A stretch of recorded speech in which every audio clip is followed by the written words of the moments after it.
Hi everyone, so this is my final output for networking and communication. The topic that I got is simulation and demonstration of LAN creation using Cisco Packet Tracer with subnetting. Ang purpose lang naman ng simulation ko is i-simulate yung isang small LAN, then i-divide ko siya into two subnets using subnetting.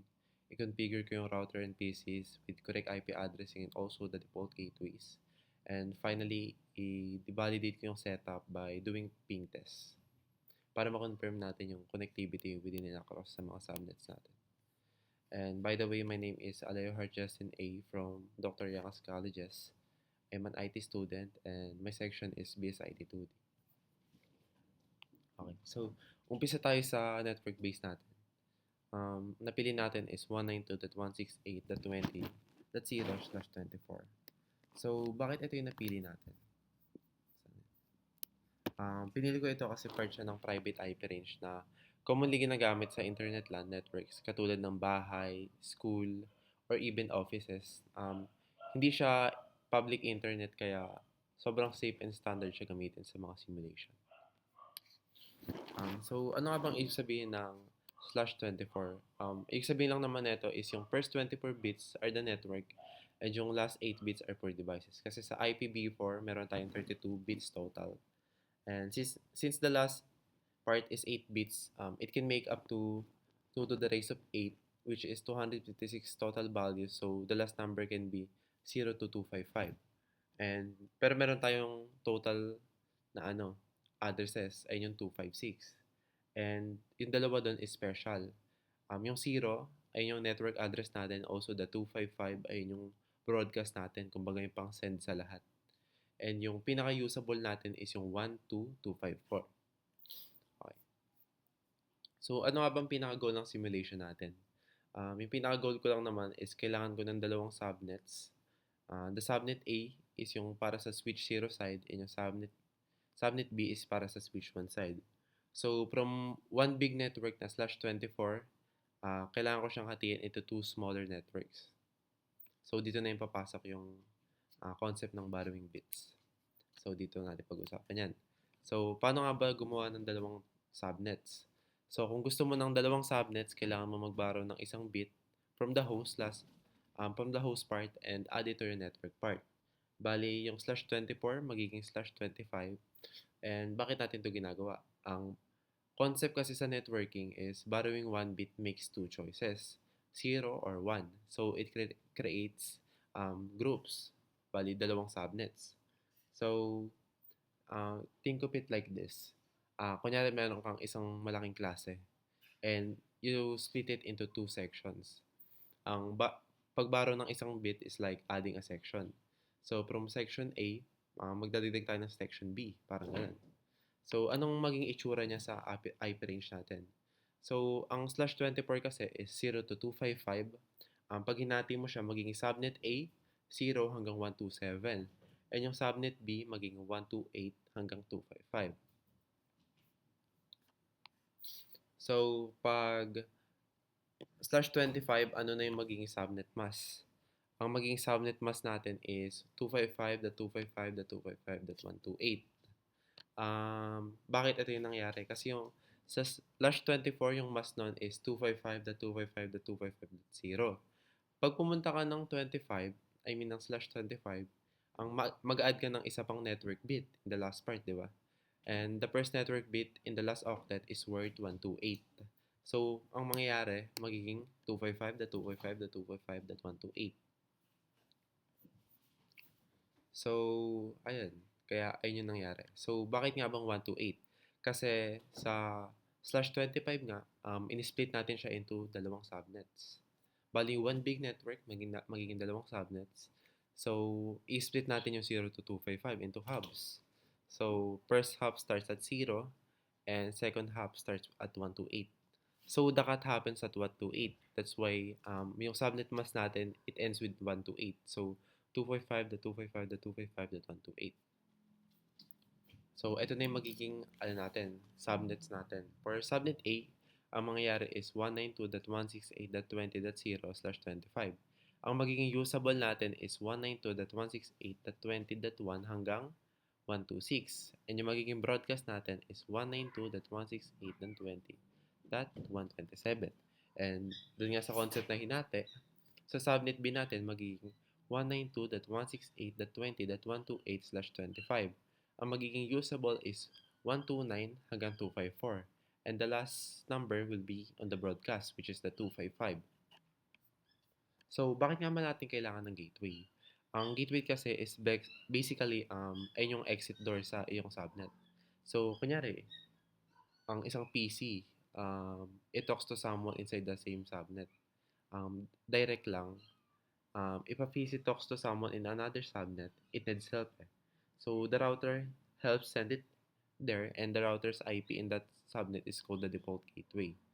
So, gateway is the router's address that PC use to reach other networks and subnets.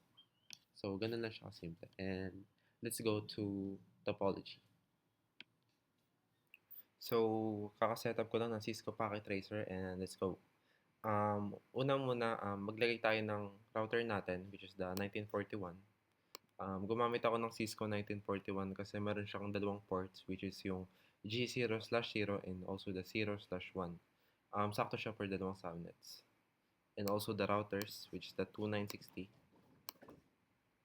Rename lang natin. Ay, okay na pala yung name. And also the PC. We're just gonna add 4.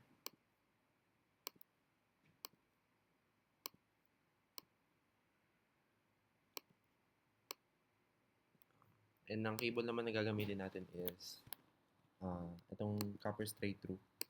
Kasi gamit ko kasi is PC to switch and switch to router. Sobrang organized yung ports para madali lang siyang sundan. And let's go with fast Ethernet 01. And just same process with everything.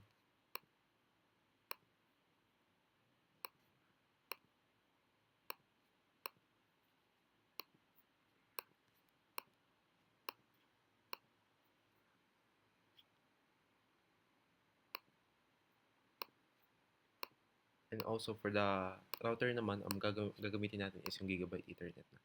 Kasi ito yung i-configure natin later. Okay.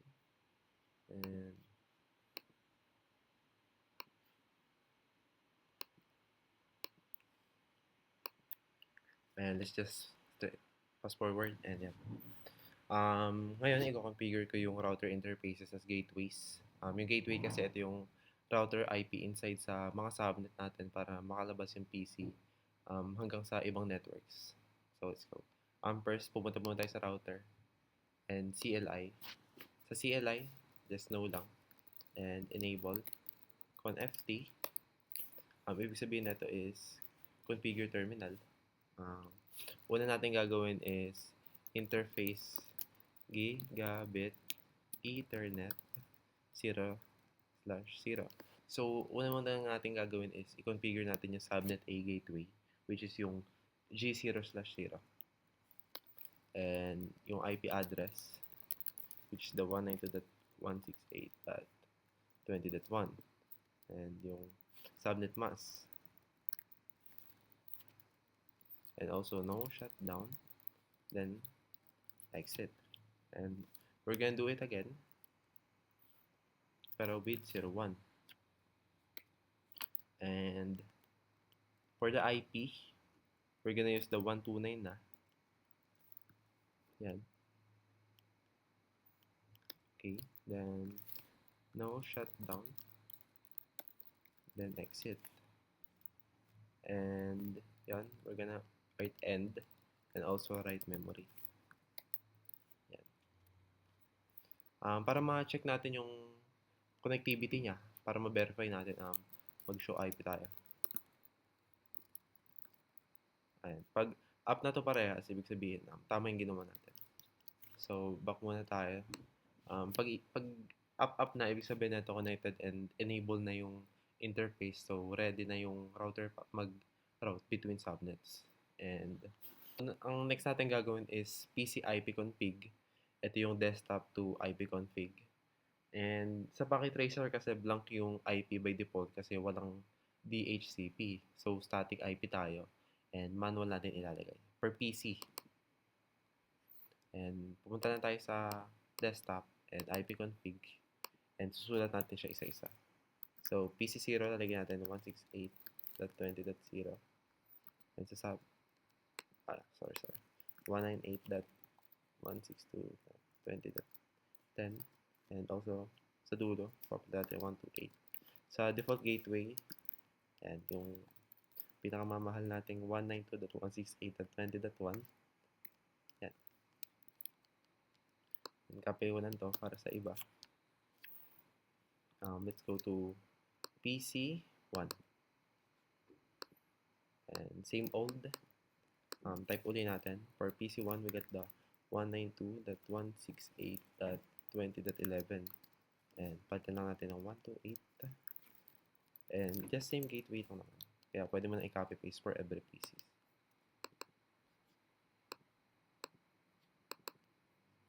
And just same old. Dito naman tayo sa kabilang switch, sa switch 1, which is yung switch, yung subnet B. And let's go with 192.168.120.130. 128 naman. And 192.168.20.129. So, napansin nyo na bago yun sa data kasi ibang switch na siya.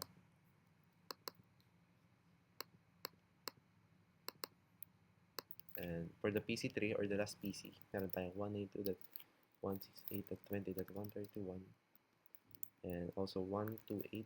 Bali, yung subnet mas pala yung same sa lahat, hindi pala yung default gateway. My bad. 192.168.20.129. Yan. Bali, tama. And the last thing that we need to do is yung ping test. Ping gateway muna para sure local subnets works. Then, ping up cross subnet para prove natin yung routing works. Okay, so, punta muna tayo sa PC0, which is this. Punta tayo sa command prompt. And we're gonna ping 192.168.20.1. Then it's working fine.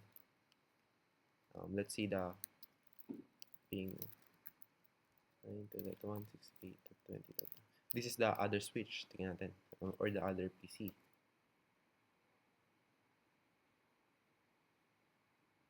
Okay. There seems to be a problem. Okay pala. Let's try again. Bali, okay naman siya. Ayun lang yung common na nangyayari pag kaka-configure mo lang ng IP. Pag trinay mo siya ng isang beses sa command prompt, and possible na mag-request timeout agad siya sa unang try mo. And for PC2 naman, also gonna do it. Sarili muna niya. 168.20.129. Bali, working fine naman. And we're gonna go with ping 192.168.20.10. Working fine again. Since may replies, ibig sabihin na correct yung IP addressing natin in yung default gateways and routing between two subnets. And that's it. Matagumpay natin nagawa yung LAN setup sa Cisco Packet Tracer. Hinati ko lang naman yung dalawang network na 192.168.20.0/24 sa dalawang subnets na /25. Inayos ko lang naman yung router bilang default gateways ng bawat subnet. Nilagyan ko ng tamang IP addresses yung mga PC at pinatunayan kung gumagana yung connection within and across sa mga subnets natin gamit yung ping test sa loob at pagitan ng dalawang subnet. And pinapakita nito kung gaano kahalaga ang tamang subnetting at tamang network setup para maging maayos and organized and reliable yung communication sa isang network. And again, I'm Aleo Justin A, and thank you so much for watching.